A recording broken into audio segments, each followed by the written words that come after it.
గుర్తుపెట్టుకోకండి, Muslims వల్ల హిందువుల ప్రాణాలకే ప్రమాదకరం. మీ చుట్టుపక్కల గానీ, తెలిసిన వాళ్ళలో గానీ, ఫ్రెండ్స్ లో గానీ ఎవరైనా సరే ముస్లింస్ ఉన్నారు అంటే వాళ్ళు తీవ్రవాదులు, వాళ్ళు టెర్రరిస్టులు అని ఆలోచిస్తున్నారు అంటే ప్లీజ్ మీ ఆలోచన విధానం మార్చుకోండి. మీరు ఆల్రెడీ ట్రాప్ లో పడిపోయినట్టు. ఆ ట్రాప్ నుంచి బయటికి రండి.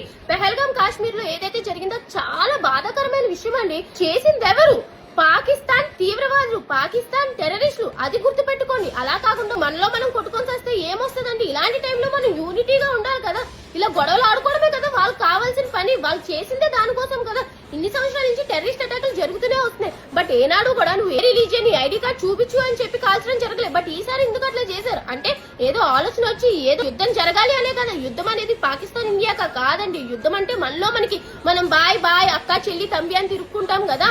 మన పండగలు వాళ్ళ పండగల్లాగా, వాళ్ళ ఫుడ్ ని మన ఫుడ్ లా తింటాం చూడండి. మన మధ్య చంపుకోవడాలు జరగాలి అని ఆలోచించి చేయడం జరిగింది. ఇండియా అంటే హిందూస్ ఒకటే కాదండి, అందరూ కొన్ని సంవత్సరాల నుంచి కలిపి బతుకుతున్నాం. సో ఇండియా అంతా యూనిటీ అయ్యి దీన్ని ఖండించాలి, దీని గురించి మాట్లాడాలి. అంటే దీన్ని సపోర్ట్ చేస్తున్నారు. సపోర్ట్ చేసే వాళ్ళు ఖచ్చితంగా మనం కాల్చి పడేయాలి. నేను ఏమడుగుతున్నాను అంటే నువ్వు హిందువా, ముస్లిమా, క్రిస్టియనా, ఏ రిలీజియన్ అనేది ఫరక్ పడదు. నువ్వు ఇన్ఫ్లుయెన్సరా, సెలబ్రిటీయా, లేదా కామన్ పీపుల్ అనేది ఫరక్ పడదు. దీని గురించి మాట్లాడాలి.